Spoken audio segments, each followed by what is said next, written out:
Save Mother Earth! Breathtaking! Pagod! PSG, ano masasabi mo ulit rito? Ha? I'm so there! Ha? Speechless. Ryan? Pagod, sir. It's nice. It's nakaka-taking, literally! Nakakapagod pero nakaka-enjoy! Very thirsty! Worth it. Ikaw, girl. Pagod na yung suso. Ay, sobrang pagod. Enjoy.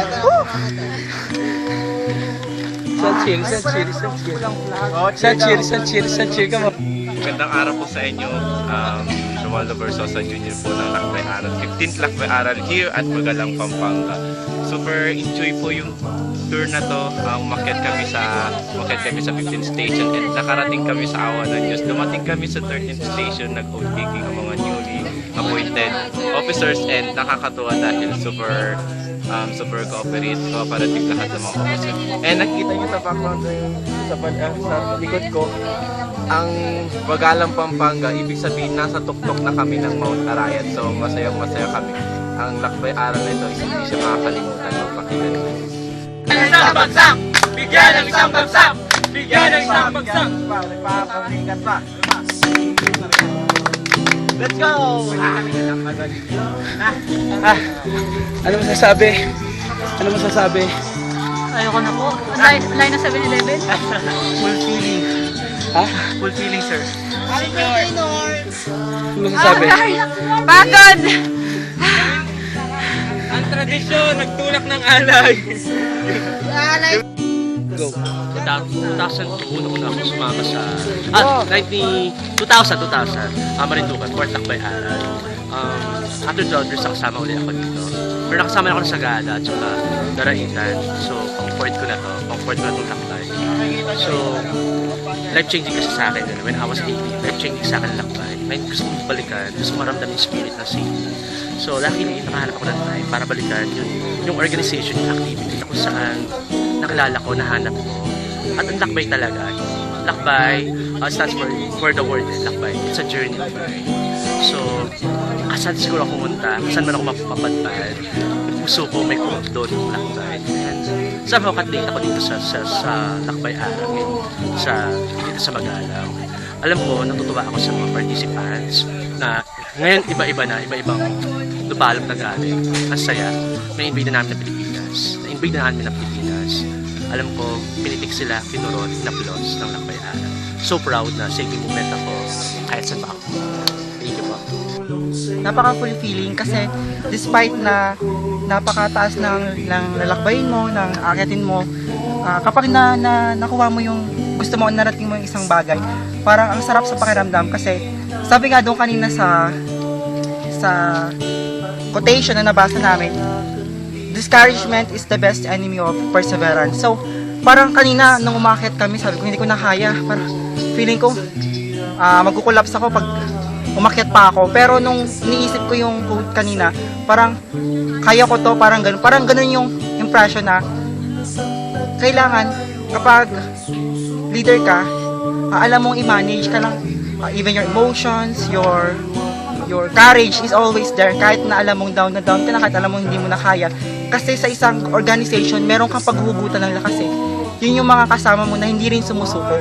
And for that, isang napakasayang experience yung mapabilang o mapasama sa Lakbay Aral. Kasi, Hello, we're here at 14th station ng Ayala. Grabe yung experience na napasali sa Save Me Movement. Sobrang saya, hindi mo inaasahan yung mga pangyayari, nakakasa leadership. Maraming nalalaman, kahit na ulit-ulit na ako pumunta dito sa Mount Arayat, pero kakaiba pa rin ito.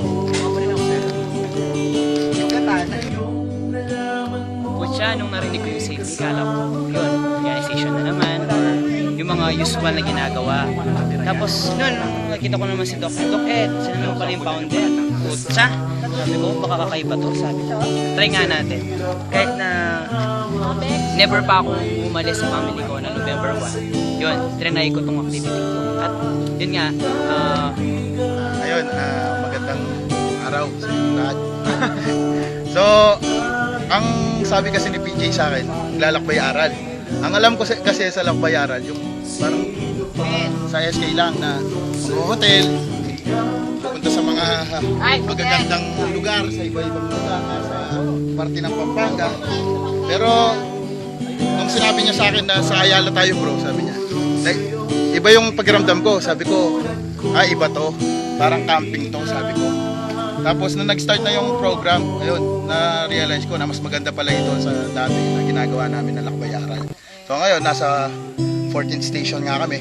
Ang sarap ng pakiramdam. Kahit ilang beses na akong makaya dito, na kasama ang Save Me ngayon, sobrang sarap. Iba yung nakasama mo yung grupo mo. Tapos, nakatira kami sa Ayala ngayon. So, iba yung pakiramdam talaga. Yun yung parang fulfilling na na-achieve mo yung gusto mong isa sa isang pangarap mo. Nandito po kami Quiet! sa ng Mount Arayat. Pagod. Pero kailangan kasi party ito ng ating 15th lakbay. It's been 15 years already that I thought of having this program, and I see in the eyes and in the hearts of those who have been participating that it creates an impact. It's really nice to see nature undisturbed, though there are some patches of disturbance, pero iba pa rin yung you vibrate with nature. And I am so privileged to have again great leaders with me who will listen and who would somehow look at their sense of values as to leadership, as to being a citizen, and bang it with what the community demands today as what is happening. Lakbay is about the journey towards life. Lakbay is getting away from your comfort zones and in a way looking at yourself, journey towards the self. Hanggang kailan ka, hanggang saan ka, paano babasagin ang ego mo na matutulog ka sa lapag, kakain ka at makikitira ka sa mga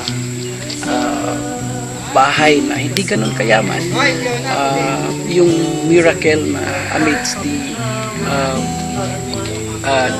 distrust going on in the society, papatuloyin ka ng mga magulang at ituturing kang anak, ituturing kang kapatid, at papakainin ka at papatulogin ka at welcome ka sa sana itong lakbay na ito ay makatulong sa overall na goal ng ating saligang batas stated in Article 2, Section 13. The state recognizes the vital role of the youth in nation building. At in building a nation, at the heart of it is actually creating that condition of unity.